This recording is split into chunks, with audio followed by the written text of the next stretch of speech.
Seguimos clase 7 de la unidad 2, esta es la parte 5. Entonces estábamos viendo un ejemplo en el cual la unión de un ligando cambia la conformación de una proteína. El ligando son iones calcio, la proteína se llama calmodulina, no importa el nombre, y cuando se unen 4 iones calcio a dos pares de sitios que hay en dos dominios de la proteína adopta esta conformación, vamos a decir cerrada, ¿verdad? Estar así pasa a estar así. En esta nueva conformación adquiere una función que antes no tenía.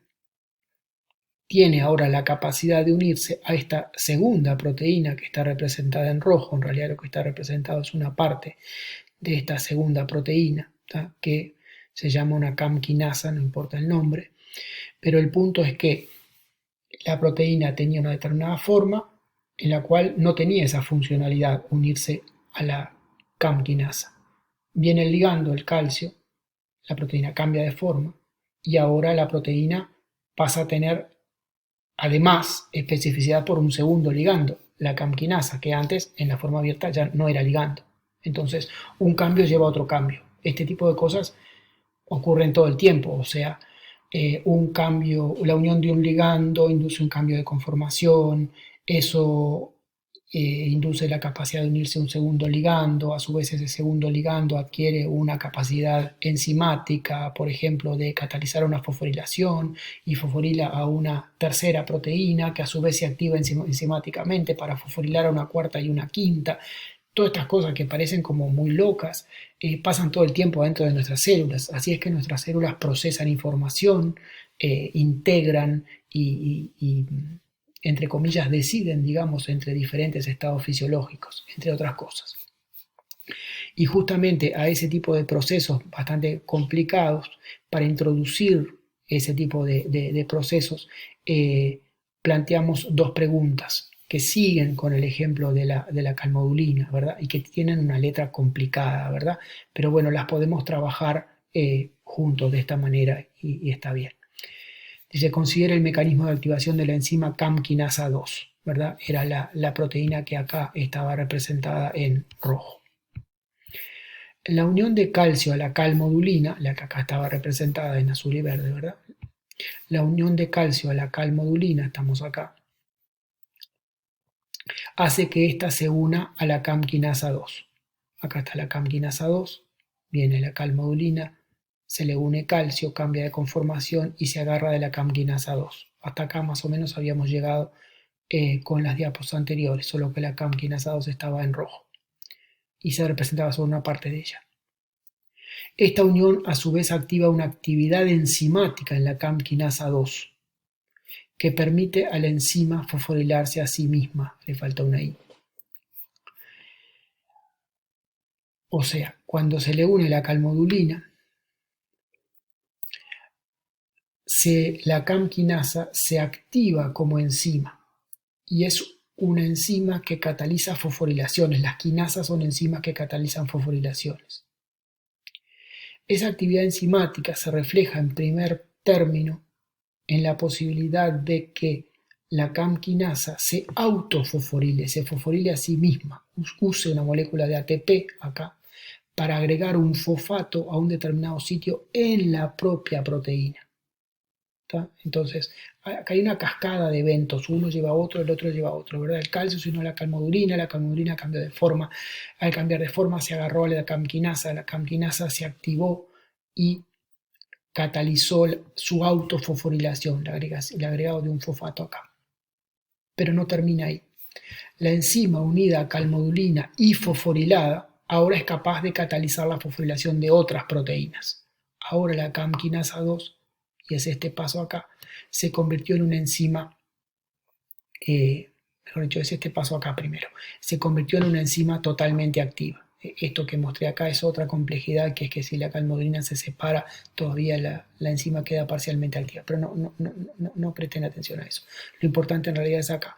La enzima acá en esta forma fosforilada y unida a calmodulina está completamente activa para catalizar la fosforilación de otras proteínas que no aparecen, ya sería demasiado complejo.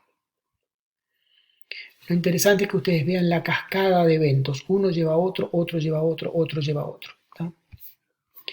Y ahí vienen las preguntas, dice, el mecanismo explicado implica cambios conformacionales en la calmodulina solamente, la CAM quinasa 2 solamente, o ambas, o ninguna de las dos. Bueno, ¿qué implica cambios conformacionales en la calmodulina? Estaba en el título de las diapos anteriores, era lo que estábamos viendo, ¿verdad? Que la calmodulina cambia de forma. Y que implica cambios conformacionales en la CAM quinasa 2, tenemos que poder verlo del conjunto, digamos, del mecanismo y del propio diagrama, ¿verdad? Vemos que este dominio acá de la CAM quinasa 2, luego que la CAM quinasa 2 sufre fosforilación, el dominio se mueve, digamos, ¿ven? De acá a acá, ¿verdad? Y eso es lo que permite que la enzima luego pueda fosforilar otras proteínas, porque este es el sitio catalítico. Primero estaba orientado hacia otro sitio de la propia proteína y por eso primero cataliza la autofosforilación acá, pero luego se desplaza y queda orientado como para fosforilar otras proteínas. Esto es bastante difícil, pero bueno, hay un cambio conformacional también en la CAM quinasa 2, de manera que la respuesta correcta acá sería la C.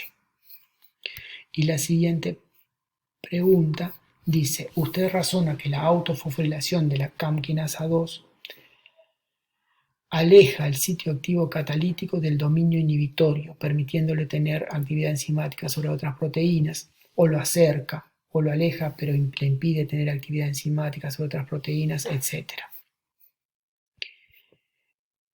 Acá tenemos que introducir el dominio inhibitorio. El dominio inhibitorio es este acá. No estaba en la letra de la pregunta, pero está dibujadito, explicadito acá, ¿verdad? ¿Por qué dominio inhibitorio? Porque cuando el dominio catalítico está pegado al dominio inhibitorio, esa enzima no está activa. Cuando ocurre la autofosforilación justamente en el dominio inhibitorio y el dominio catalítico a consecuencia de eso se aleja del dominio inhibitorio, pasa a estar disponible el dominio catalítico para tocar, digamos, otras proteínas y fosforilarlas. Entonces, esto es probablemente más de lo que a este nivel de clases ustedes podrían haber respondido, pero la respuesta correcta es que la autofosforilación aleja el sitio activo catalítico del dominio inhibitorio, permitiéndole tener actividad enzimática sobre otras proteínas. En definitiva, había un dominio catalítico, quiero que me agarre la cámara, pegado a un dominio inhibitorio, que le impide que este dominio catalítico catalice fosforilación de otras proteínas. Cuando se une la calmodulina, porque a su vez se le unió el calcio, hay algo que cambia acá un poquito y el dominio catalítico fosforila en forma dependiente del ATP, usando una molécula de ATP, al dominio inhibitorio. Como la fosforila, esto a su vez genera algún tipo de repulsión o algo que hace que el dominio catalítico se mueva, hay un cambio conformacional, y el dominio catalítico queda separado del dominio inhibitorio y expuesto y con capacidad de entonces fosforilar a otras proteínas que son los sustratos de esta CAM quinasa 2. No se quemen la cabeza con aprenderse de memoria este mecanismo en absoluto, ¿no? Es simplemente para darles ejemplos de cómo, de la complejidad, digamos, de la funcionalidad de las proteínas y cómo todas estas cosas de las que hemos hablado en los ejemplos reales están enganchadas. Unión de ligando, cambio conformacional, unión a otro ligando, cambio conformacional en el otro ligando, fosforilación en el otro ligando y a su vez cambio conformacional y a su vez aparición de una actividad enzimática que antes no estaba, y podríamos seguir y seguir y seguir, porque la CAM quinasa 2 fosforila otra proteína que a su vez esa fosforilación le inducirá un cambio conformacional que le inducirá un cambio funcional y etcétera, etcétera, etcétera. Todo una cosa engancha con otra y eso pasa todo el tiempo en nuestras células y más complicado que eso también. Entonces, recapitulando, dijimos que la funcionalidad de las proteínas tenía muchas caras, es sumamente compleja, pero que hay una cosa general que es que se unen a moléculas específicas que llamamos ligandos.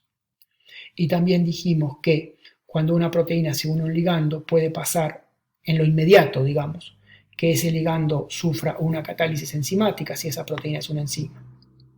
En lo inmediato también puede pasar que la unión de un ligando impida la unión de otro, desplace la unión del otro, compita con otro. En lo inmediato también de cambios puede pasar que al unirse al ligando la proteína quede en un sitio diferente al que estaba originalmente o fija algo a lo que no estaba fijo originalmente. Y esto a su vez está muy relacionado con la formación de estructuras grandes por muchas moléculas de proteína.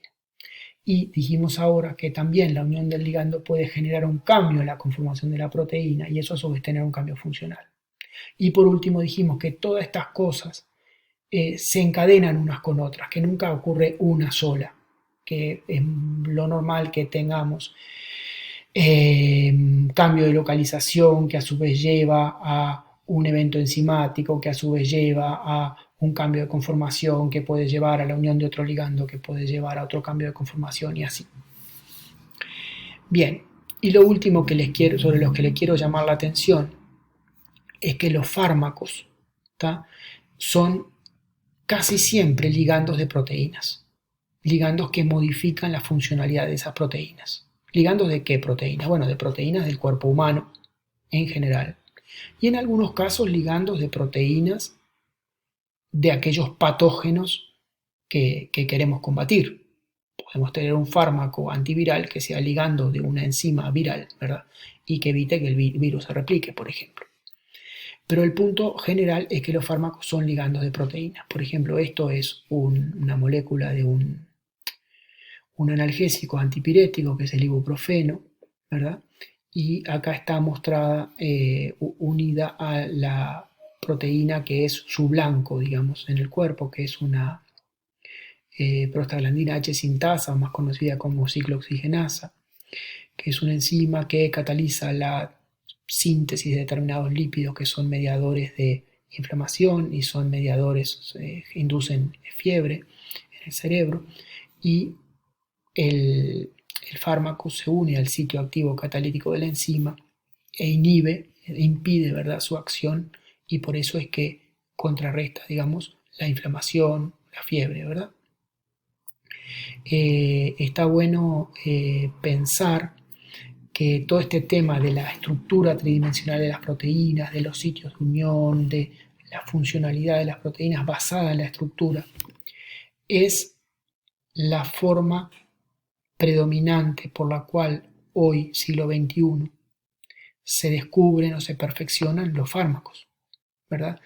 Antes los fármacos aparecieron más por ensayo y error, yo que sé, la aspirina a partir de, yo que sé, hervir hojas de sauce y ahí había esos extractos, tenían determinada capacidad antiinflamatoria, yo que sé, y así, ¿no? Pero cada vez más no, cada vez más hay mucha plata puesta y mucha investigación, digamos, puesta en las estructuras de las proteínas, entender cuáles son sus sitios, entender cómo funcionan y diseñar muchas veces primero in silico, ¿verdad?, en computadora y después probarlos experimentalmente, moléculas que puedan unirse a sitios específicos en esas proteínas y alterar su función, ¿verdad? Eso es lo que se llama el diseño racional de fármacos. Por ejemplo, ahora para el coronavirus se conocen ya las estructuras tridimensionales de las proteínas del coronavirus y ya hay mucha gente diseñando moléculas para unirse e inhibir, yo qué sé, la proteasa del coronavirus, la replicasa de ARN del coronavirus, yo qué sé, yo no estoy al tanto del detalle de eso, pero para darles una idea general, digamos que todo este tema de la estructura tridimensional de proteínas no es meramente académico, no es saber por saber, tiene consecuencias prácticas muy importantes.